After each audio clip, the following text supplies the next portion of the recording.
हे friends, मैं Lakshmi LPS academy journey to excellence में आपका बहुत स्वागत करती हूँ। आज हम लोग अध्ययन करेंगे मिट्टी के बारे में, मृदा के बारे में, सॉइल के बारे में। तो सबसे पहले मैंने अध्ययन शब्द का प्रयोग किया, तो अध्ययन, मिट्टी के अध्ययन को क्या बोलते हैं ये भी जान लेते हैं। देखिए, मिट्टी के अध्ययन को हम लोग बोलते हैं पेडोलॉजी, मृदा विज्ञान। और अगर मैं बोलूं मृदा विज्ञान के जनक कौन है, तो ये भी जानना चाहिए, J.W. लेदर। ठीक है। अब भारत की जो मिट्टियां हैं, ये आप लोग को पता है कि 8 प्रकार की है।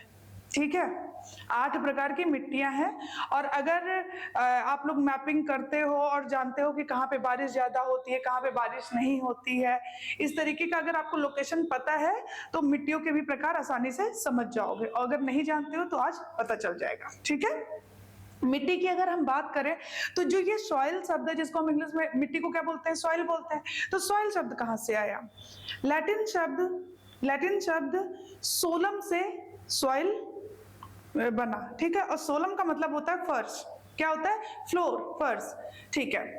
अब बात करते हैं मिट्टी की। तो देखिए, प्राचीन काल में जो ये मिट्टियां थी, इनको 2 भाग में बांटा जाता था। एक तो था उर्वर, यानी कि जो उपजाऊ मिट्टी होती थी, और एक था ऊसर, जिसको हम बोलते हैं अनुपजाऊ। तो ये 2 तरीके की मिट्टी बांटी जाती थी। फिर उसके प्रकार और रंग में भी देख के कि उसके प्रकार क्या है, उसमें डिवाइड किया जाता था, और उसको रंग के आधार पर भी डिवाइड किया जाता था, जैसे काली, पीली, लाल, इस तरीके से डिवाइड किया जाता था। धीरे धीरे क्या हुआ, अब देखिए 1963 में, मैं बोल रही हूँ 1963 में, 1963 में ICAR, जिसको आप लोग जानते होंगे, इसका संक्षेप रूप है भारतीय कृषि अनुसंधान परिषद। उसने क्या किया, भारतीय मिट्टियों को, भारतीय मृदाओं के 8 प्रकार बताए। ठीक है, जिसको हम आज पढ़ेंगे। अब ICAR की अगर मैं बात करूं तो इसकी स्थापना हुई थी 1860 का जो अधिनियम था, सोसाइटी रजिस्ट्रीकरण। ओके, उसके तहत कब हुई थी बताती हूं मैं, 16 जुलाई 1929 में। ठीक है।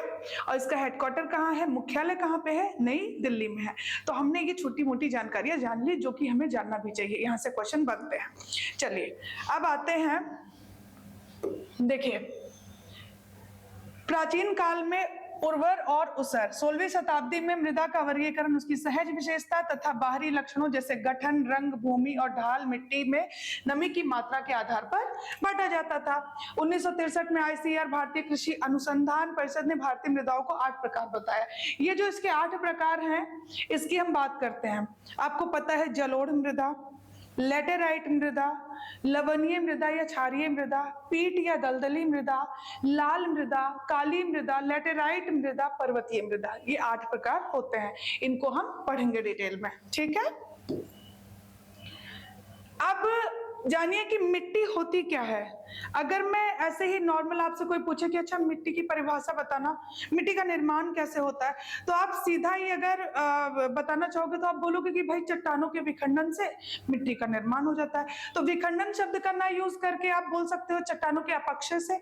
जब चट्टान टूटते हैं तो मिट्टी, और वो किस प्रकार का चट्टान रहा होगा, उसी प्रकार की मिट्टी बनेगी। जैसे मैं बताऊं कि जो दक्कन पठार है, दक्कन प्लेट्यू है, वहां पे क्या हुआ था, वोल्केनो इरप्शन हुआ था, जिससे लावा बाहर आया और लावा ठंडा हुआ, बेसाल चट्टान बनी। और बेसाल चट्टानों के अपक्षय से, उसके विखंडन से काली मिट्टी का निर्माण हुआ। ये बात पता है? तो ऐसे ही हम जानेंगे। तो चट्टानों के अपक्षय, ये जरूर दिमाग में रखिएगा, अपक्षय शब्द बहुत इंपॉर्टेंट है। देखिए, पृथ्वी के पृष्ठ पर दानेदार कणों के आवरण की पतली परत मृदा कहलाती है। मृदा क्या होता है? देखिए, शैल, पत्थर, मलबा और जैव सामग्री, ये तीनों मिलकर मिट्टी का निर्माण करते हैं।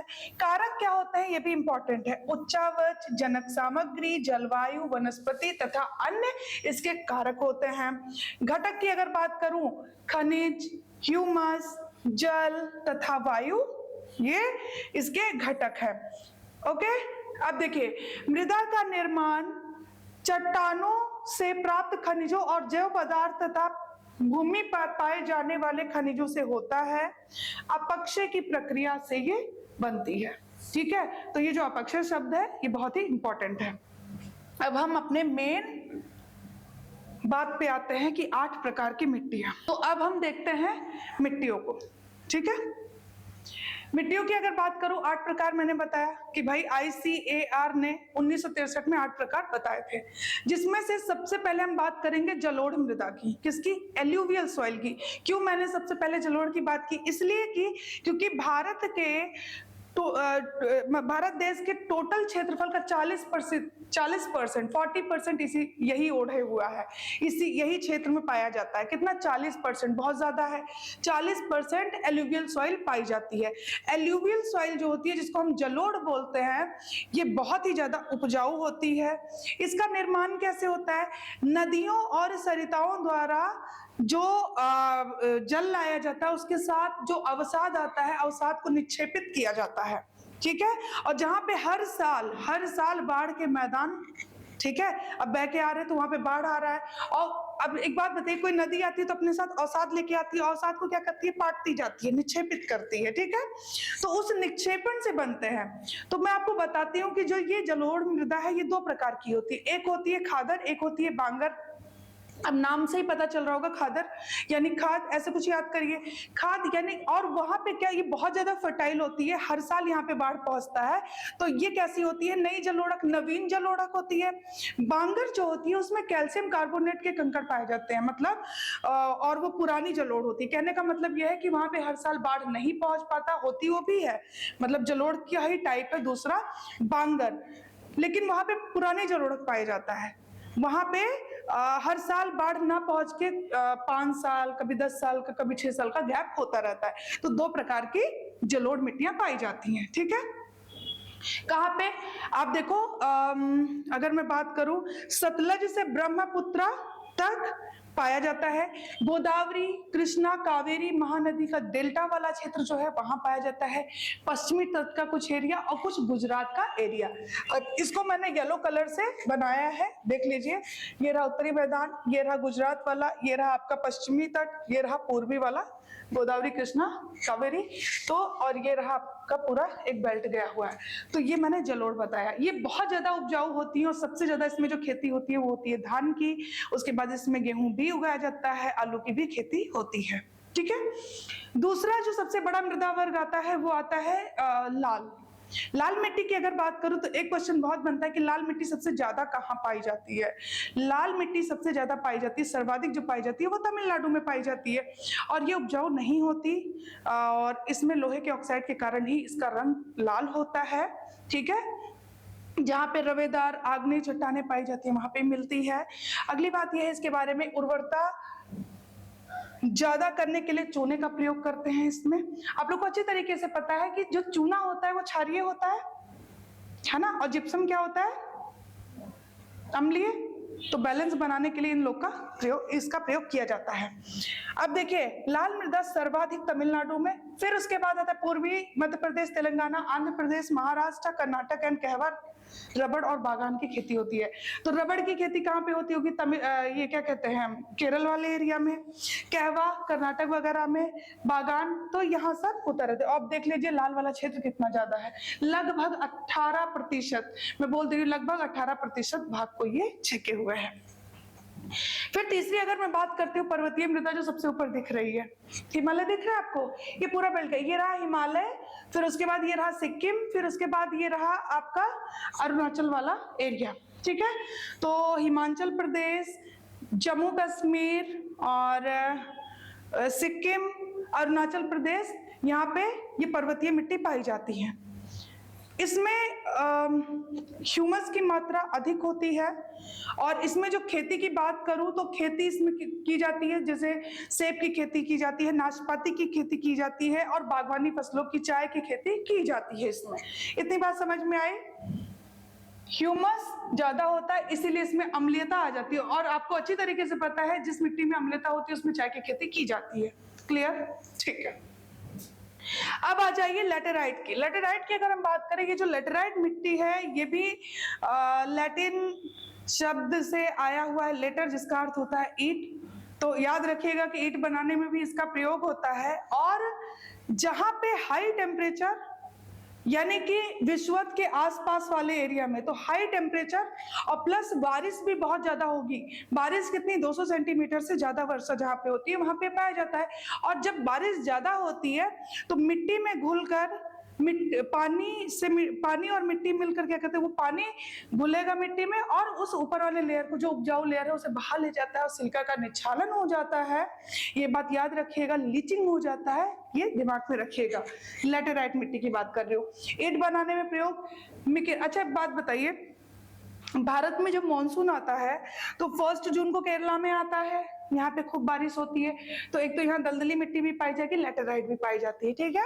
फिर उसके बाद यहाँ 2 पार्ट्स में डिवाइड हो जाता है, आपको पता है। एक को हम बोलते हैं अरेबियन शाखा, एक को बोलते हैं हम बे ऑफ बंगाल की शाखा। ये तमिल में बारिश ना करके सीधा निकल जाता है और असम के मिकिर रेंगमा पहाड़ियों में बारिश करता है। तो मिकिर मैंने यहाँ पे लिख रखा है, मिकिर में कैसी मिट्टी पाई जाएगी, लैटेराइट। फिर उसके बाद शिलोंग प्लेट्यू आप देख रहे हो कहाँ पे है, मेघालय में, वहां भी बारिश करता होगा, यहाँ भी पाई जाएगी।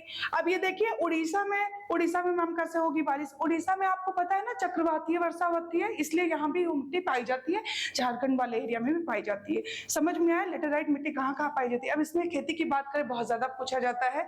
खेती सबसे ज्यादा इंपॉर्टेंट है। काजू की खेती की जाती है, चाय की खेती की जाती है, कॉफी की भी खेती की जाती है, ठीक है। चाय, काजू, सिनकोना किसका छाल होता है और इसके लिए कौन सी मेडिसिन बनाई जाती है, आप लोग मुझे बताओगे, होमवर्क। चलिए अब हमने लैटेराइट भी कर लिया। आती है दलदली मिट्टी। दलदली मिट्टी बंगाल, दलदली कहाँ पाई जाएगी, जहाँ पे बारिश होगा, केरल, यहाँ पे पाई जाती है, ठीक है। और अगर मैं दलदली मिट्टी की बात करूं, बिहार, उत्तरी बिहार में भी पाई जाती है और उत्तरांचल में, मतलब उत्तराखंड में भी पाई जाती है, याद रखिएगा। काली मिट्टी पे आते हैं, मोस्ट इंपॉर्टेंट।